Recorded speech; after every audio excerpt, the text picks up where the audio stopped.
La question suivante, est-ce que je peux connecter une personne disparue, entre parenthèses décédée, de ma famille? Oui, bien sûr, c'est même assez simple à faire. Mais est-ce que, et c'est la vraie question derrière cette question, est-ce que tu vas t'autoriser à le faire? Moi, je me rends compte qu'il y a beaucoup de gens qui ont fait les programmes de l'expérience connexion, qui arrivent très facilement à connecter avec des archanges, avec des anges, avec des énergies qui sont très puissantes et qui n'arrivent absolument pas du tout à connecter avec des entités. Alors qu'en fait, quand on est dans la connexion, connecter avec une entité, c'est quand même assez simple. Mais en fait, ils ne le font pas. Pourquoi? On en a déjà parlé dans plein de vidéos, c'est-à-dire parce qu'elles ont peur du fantasme qui a été collé sur les entités, donc et du coup, elles ont peur de vivre quelque chose qui est angoissant, par exemple. Il ne s'agira jamais de est-ce qu'il est possible ou est-ce qu'il n'est pas possible, mais est-ce que je me le permets ou est-ce que je ne me le permets pas? Ça, c'est autre chose. Pour ma part, j'ai été très longtemps accompagné de l'énergie de mon père.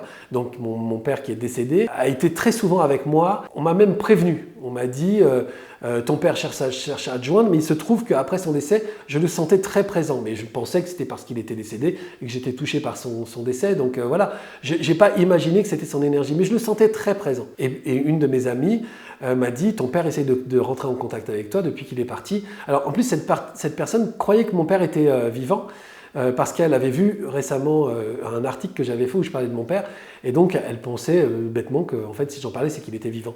Sauf que c'était un article qui avait plusieurs années et donc mon père était décédé entre-temps. Et elle me dit, mais en fait, je comprends pas, ton père essaie de te connecter, mais pourquoi, enfin, ton père il est vivant, pourquoi vous ne vous parlez pas? Je dis non, mon père il est décédé l'année dernière. Elle me dit, ah d'accord, je comprends, parce que en fait, il vient me voir en disant, tu le connais, tu m'entends, donc essaye de lui dire que j'essaye de lui parler. Pour moi, ça a été vraiment compliqué. Ça a duré très longtemps. Comme j'avais pigé qu'en fait, il pouvait passer par elle, quand je sentais sa présence, je lui disais « va la voir, elle me passera le message » parce que pour moi, c'est très compliqué d'avoir une connexion avec lui. Je pense que ça remuait trop de choses de ma vie parce que j'ai passé mon temps à essayer de le chercher. Enfin, c'est quelqu'un qui a pas vécu avec moi. Affectivement, j'étais très embarrassé par ce lien. Et affectivement, j'avais pas envie de rentrer dans une communication parce que si je dois l'avouer, et je vais le faire devant vous, j'avais un peu envie de le faire payer son absence de quand j'étais gamin, quoi, ou de toute ma vie d'ailleurs.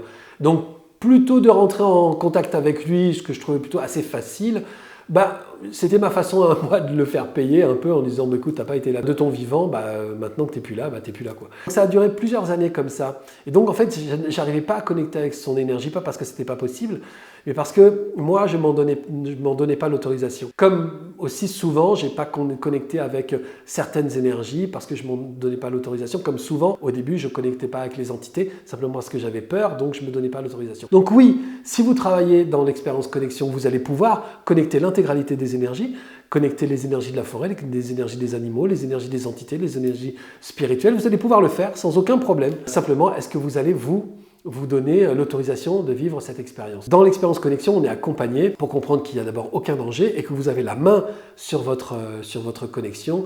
Donc ça veut dire qu'en fait, c'est vous qui décidez ce que vous ouvrez, ce que vous coupez, en fonction de ce qui vous convient. Donc il n'y a jamais rien qui va venir vous bousculer comme on le croit très souvent. Voilà pour cette question.